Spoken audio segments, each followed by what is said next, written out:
श्री सीतारामचंद्राभ्याम नमः। श्रीमद् वाल्मीकि रामायण प्रथम खंड चतुर्दश सर्ग। कैकई का राजा को सत्य पर दृढ़ रहने के लिए प्रेरणा देकर अपने वरों की पूर्ति के लिए दुराग्रह दिखाना, महर्षि वशिष्ठ का अंतपुर के द्वार पर आगमन और सुमंत्र को महाराज के पास भेजना, राजा की आज्ञा से सुमंत्र का श्री राम को बुलाने के लिए जाना।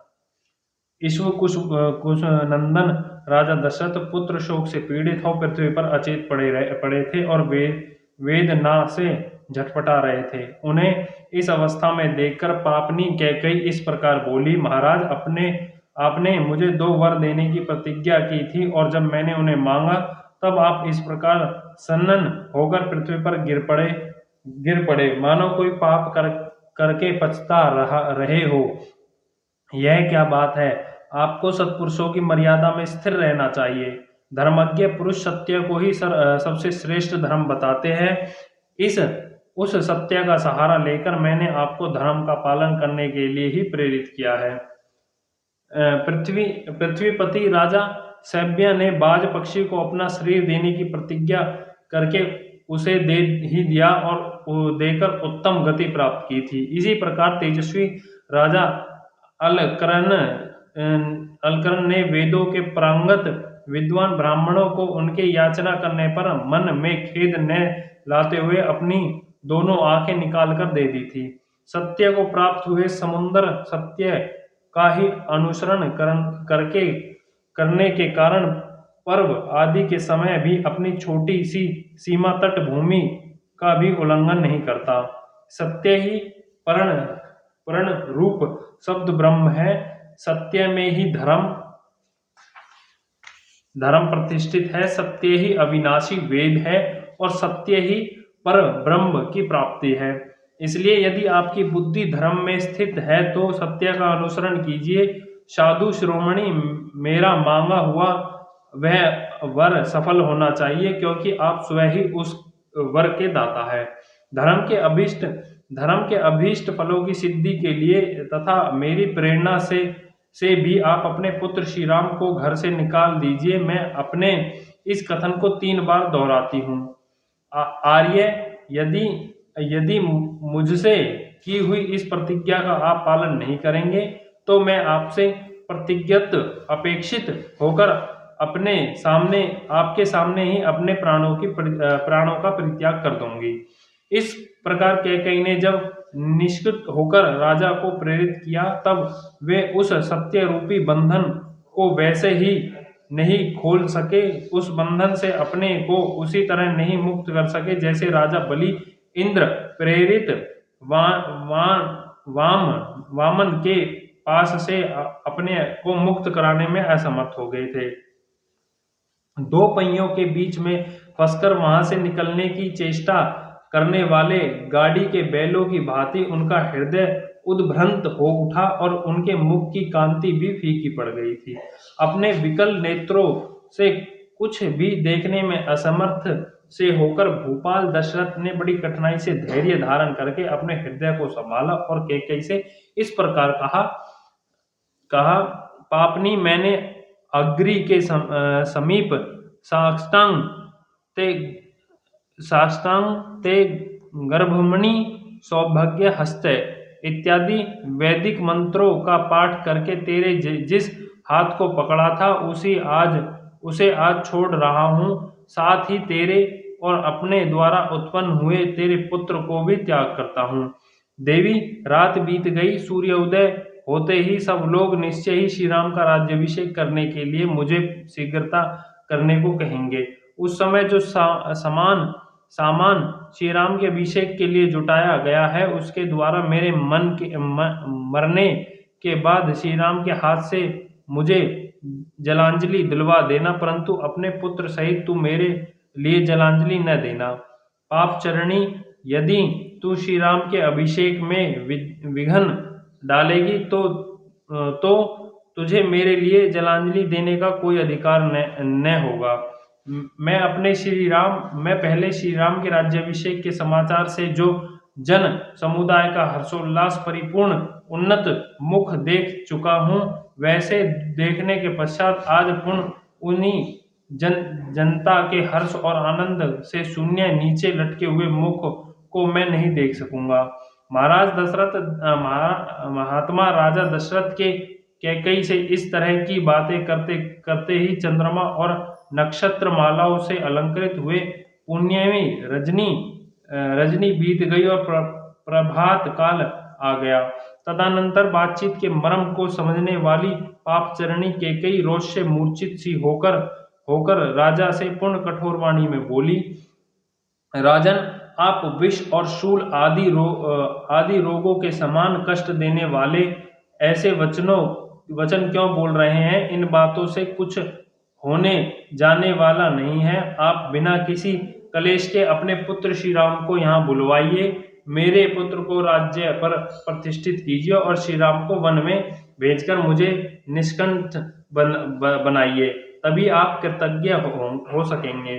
तीखे कोड़ों के मार से पीड़ित हुए उत्तम अश्वनी की भांति कैकेयी द्वारा बारंबार प्रेरित होने पर व्यथी हुए राजा दशरथ ने इस प्रकार कहा, मैं धर्म के बंधनों में बंधा हुआ हूँ, मेरी चेतना लुप्त होती जा रही है, इसलिए इस समय मैं अपने धर्मपरायण परम प्रिय ज्येष्ठ पुत्र श्री राम को देखना चाहता हूँ।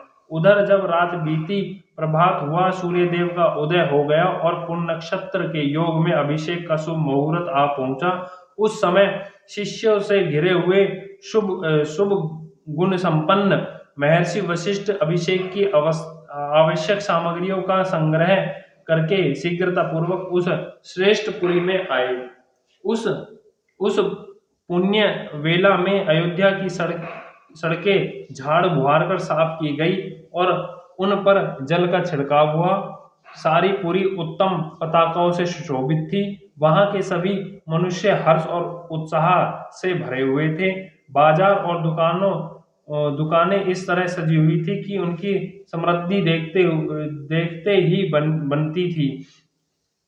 सब और महान उत्साह हो रहा था। सारी नगरी श्री रामचंद्र जी के अभिषेक के लिए उत्सुक थी। चारों ओर चंदन, अगर और धूप की सुगंध व्याप्त हो रही थी। इंद्र नगरी अमरावती के समान शोभा पाने वाली उस पुरी को पार करके श्री राम वशिष्ठ जी ने राजा दशरथ के अंतपुर का दर्शन किया, जहां सहस्त्रों ध्वजाएं फहरा रही थी। नगर और जनपद के लोग वहां भरे हुए थे। बहुत से ब्राह्मण उस स्थान की शोभा बढ़ाते थे। छड़ीदार राजसेवक तथा सजे सजाए सुंदर घोड़े तथा वहां अधिक संख्या में उपस्थित थे। श्रेष्ठ महर्षियों से घिरे हुए वशिष्ठ जी परम प्रसन्न हो उस अंतपुर में पहुंचकर उस जन समुदाय को लांघकर आगे बढ़ गए। वहां उन्होंने महाराज के सुंदर सचिव तथा सारथी सुमंत्र को अंतपुर के द्वार पर उपस्थित देखा तो उसी समय भीतर से निकले थे। तब महान तेजस्वी वशिष्ठ परम चतुर सूत पुत्र सुमित्र से कहा, सूत, तुम महाराज को शीघ्र ही मेरे आगमन की सूचना दो। उन्हें बताओ कि श्री राम के राज्याभिषेक के लिए सारी सामग्री एकत्रित कर ली गई है। ये गंगा जल से भरे कलश रखे हैं। इन सोने के कलशों में समुद्र से लाया हुआ जल भरा हुआ है। यहाँ गूलर की लकड़ी का बना हुआ भद्रपीठ है जो अभिषेक के लिए लाया गया है। इसी पर बिठाकर श्री राम का अभिषेक होगा।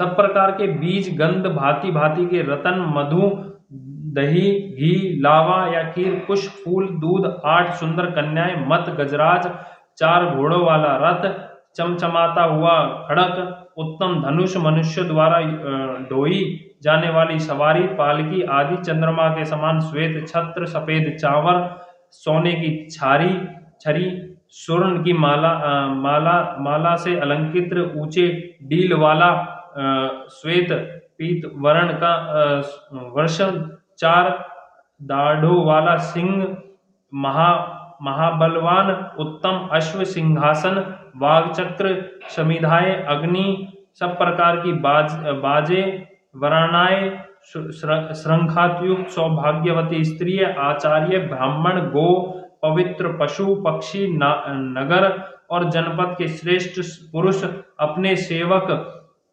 गणों सहित प्रसिद्ध प्रसिद्ध व्यापारी थे तथा और भी बहुत से प्रियवादी मनुष्य बहुसंख्य राजाओं के साथ प्रसन्नता पूर्वक श्री राम के राज्याभिषेक के लिए यहाँ उपस्थित है।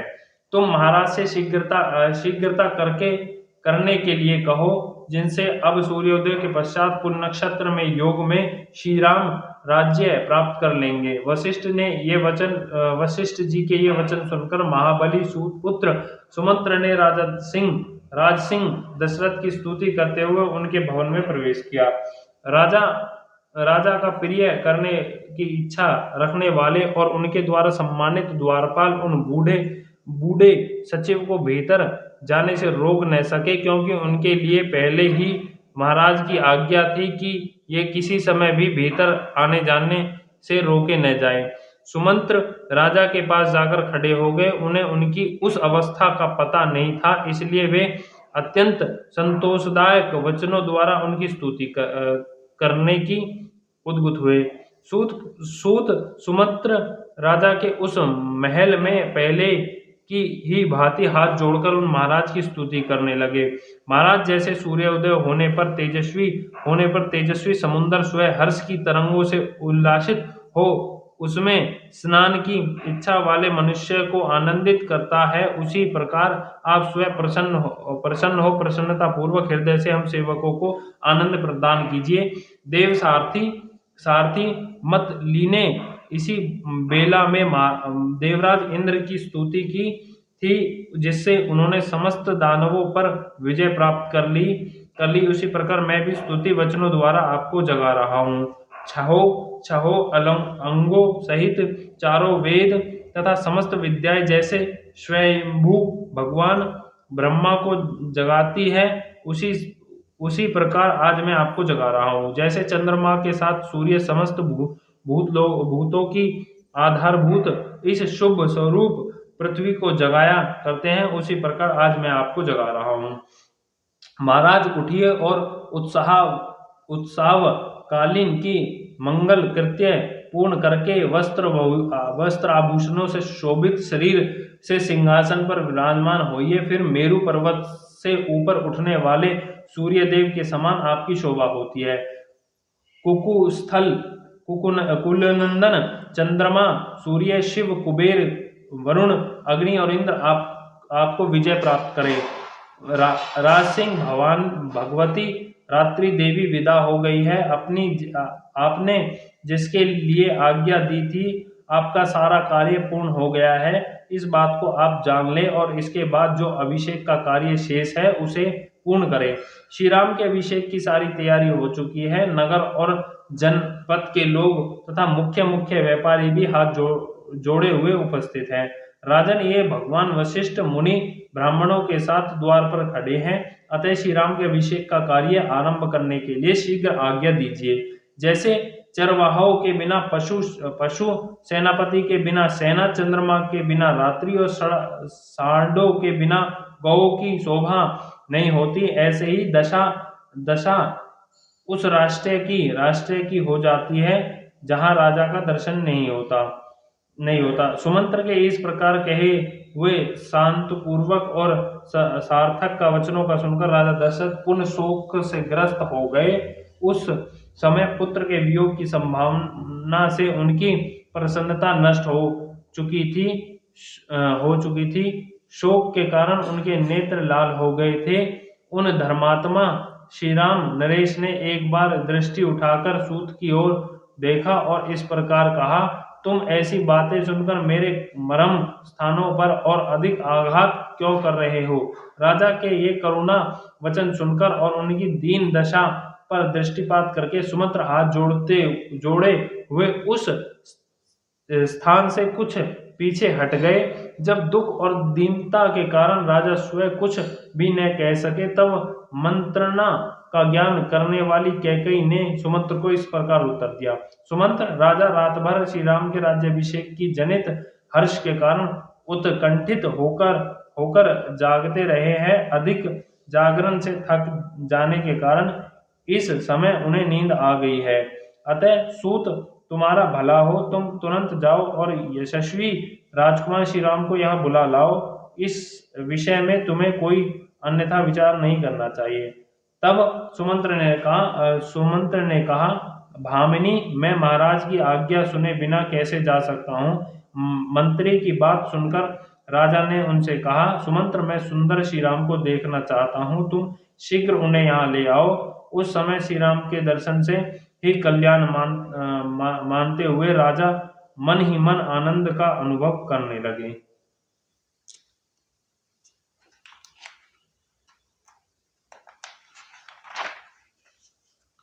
इधर सुमंत्र राजा की आज्ञा से तुरंत प्रसन्नता पूर्वक वहां से चल दिए। कैकेयी ने तो जो तुरंत श्री राम को बुला लाने की आज्ञा दी थी, उसे याद करके वे सोचने पता नहीं यह उन्हें बुलाने के लिए इतनी जल्दी क्यों मचा रही है।